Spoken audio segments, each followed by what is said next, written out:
Days here with Alex from Kids and Glass Houses at Hit the Deck Festival. And how are you finding the Hit the Deck experience so far? Good. It's been a bit of a blur so far. We kind of we had a sound check at 10 in the morning, so I heard that. we've been here all day, and we had a late club night show last night, so it's all a bit of a blur. But hopefully after we've done all this press, we can catch a few bands, soak it up. I had a sneaky rumour that you were on stage at Lost Prophets last night in Leeds. I was, yeah. How did that come about?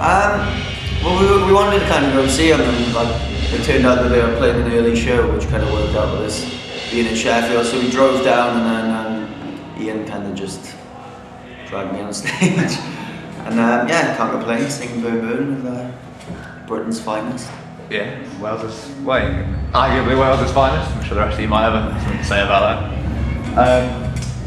You have just finished your tour with Unit 6 Mayday Parade. How did that tour go? Unbelievable.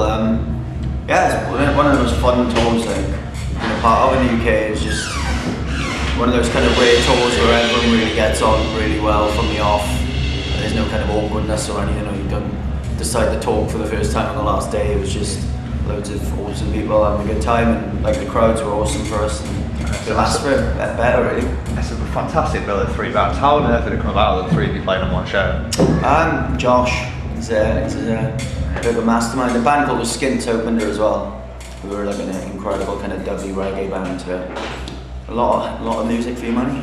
You recently released your 4th single from the album, Diamond Days. What was it that made you want to release that as a single? Something about a year after the album came out.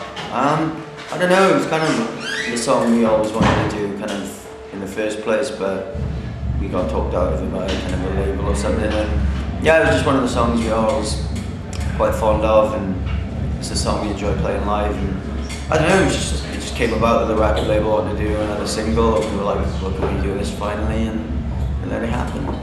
Cool. I was reading when you were writing and recording in Gold Blood that a lot of world events, what's happening in your life at the time, was what you put into the writing. What effect did pouring some of those quite negative things have on your mental state as an artist? It didn't really.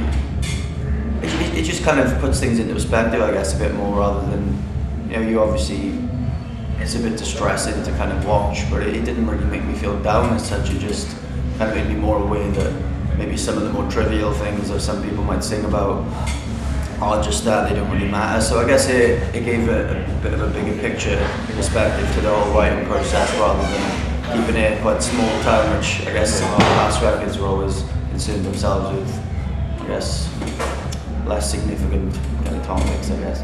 Was it quite a new experience for you writing such a dark record in comparison to Dirt and Smart Casual? I mean, our sort of modus operandi when we started was write a pop album, I guess, when we were doing Smart Casual, and it was just to make the sort of catchiest album we could do. And then with Dirt, it kind of went along that line again, and we were trying to kind of experiment with instrumentation on that album. And then it just came to a point where we were kind of a band who grew up listening to, I guess, hardcore and the harder side of rock music, and we'd never really explored it as a band, so it just naturally kind of had to happen, I think, for our sanity. And how did you go about slotting the darker, edgy songs in alongside the tracks and the other 2 records live? It kind of works out well. I think we've kind of found a balance between some of the songs on the earlier albums that weren't too far into the pop register, and we had to be a bit careful on the Unit 6 shows, for instance, because it's a younger audience, so you have to kind of tone it down a bit. But I think on our headline shows it didn't really matter, because I think kind of our fans appreciate the kind of progression that was there, so it kind of worked. And how do you go about following such a bold concept record? Fuck knows. It remains to be seen. I mean, we've started writing and stuff. I think, we've talked about it and we've started writing, and I think Gold Blood was kind of a really big learning curve for us, and it was good for us to get a lot of that sort of stuff out of our system. We learned a lot about recording and how, we like things to sound. And now we've kind of have that breadth of knowledge and experience from 3 records. We know what the strengths of all of them are, and the 4th hopefully is going to just be that kind of concise, ideal kind of Kids in Glass Houses record, I hope. I don't know. When you first started out as a band, did you ever imagine that you'd end up putting out such a fairly epic, bold statement of a record? Not really. I didn't like our band. It wasn't really started as a joke, but it was purely just for kicks, for having fun.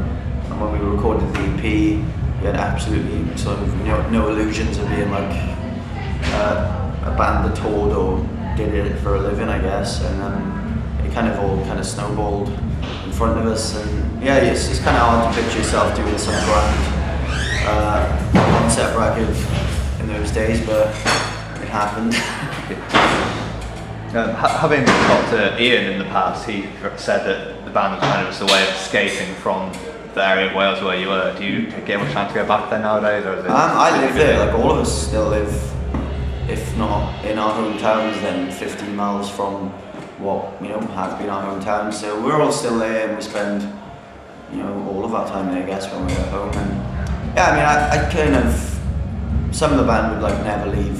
Like I always kind of wanted to leave, but then every time you go there, it's always kind of you have a hankering to go back there. Even going somewhere like London, there's kind of nowhere like home because it's so far removed from that kind of hustle and bustle and the business side. It's just quite tranquil and calm. I mean, is it quite helpful having other Welsh bands like Lost Prophets where you and them have kind of grown sort of parallel to each other? Yeah, they're kind of like our older brothers, and they've always kind of given us advice along the way. And it's just amazing because ultimately we were just fans of it. It's like we grew up and we were once paying to go to their shows and freaking out, just like I guess kids do to us now. So it's just a really bizarre kind of experience to go through. It's nice.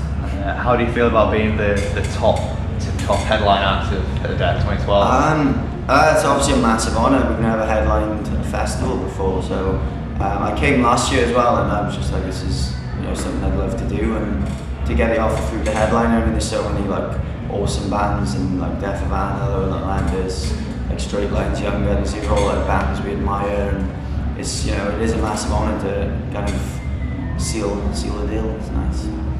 What's the rest of 2012 hold for Kissing Glass Houses? We have a few more kind of smaller festivals. We're doing like Red Fest, Seven City in Liverpool. We're doing this Coca-Cola Olympic event, which is kind of it's a bit of an honour really to be part of the Olympics. And then there's just kind of one-offs throughout the summer, and then we're going to write our new record, hopefully September through to Christmas, with the idea of recording in sort of January next year. So. Much pre-production of the record, are you writing yet, or is it still baby We've written 4 very loose ideas, and it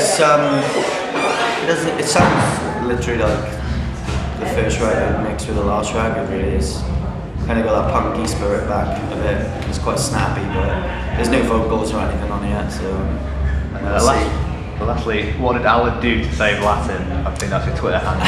Where did that come from? It's from a film. It's from a film called Rushmore, which is like my favourite movie, and a character called Max Fisher says it, and then one of my favourite bands, American Nightmare, also referenced it on a song called I Say Latin, so it's an homage to the both of those. That's all. Well, thank you very much for your time, Alan, and best luck for the headline performance tonight. Cheers, man.